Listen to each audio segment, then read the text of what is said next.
Ayan, so ito po yung quick tutorial kung paano po tayo mag-create ng Mastercard under TTLock. So like I've said before po, punta lang po tayo sa staff. Ito po yung staff na yan. Tapos unang name po na lalabas dyan in account is yung main account na gamit natin sa atin pong TT Hotel. So click lang po natin dyan yung grant access. Ayan. Then, yung validity niya. So kung gusto nyo po na lifetime yung validity, pwede nyo naman pong i-extend yung year dito sa button na ito. Ayan, extend ko lang po for example 2050, then 31 ng May, then click ko lang po yung OK. Ayan.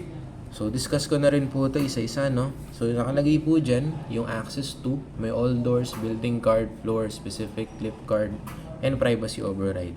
So kapag building card, mamimili lang po tayo ng buildings. So meron po akong dalawang registered building dito. Then lahat po ng rooms under ng building na yun is ma-access po natin gamit yung i-register natin na Mastercard. Pag floor card naman, kung ilang rooms yung nandun sa floor na yun, pwede po kayong mamili. So yun lang yung paggagamitan natin ng Mastercard. Same goes with specific doors. Lalabas po lahat ng doors na available natin dyan.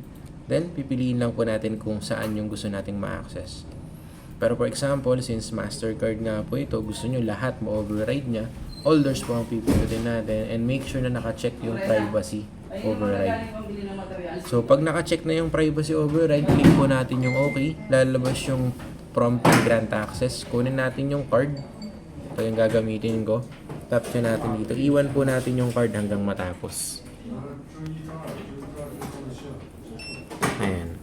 So pag successful na po siya, click natin yung OK. Then tsaka natin tatanggalin yung card. Ayan. So pwede na po natin magamit to as Mastercard para sa lahat ng doors natin sa registered buildings, floors, and specific rooms.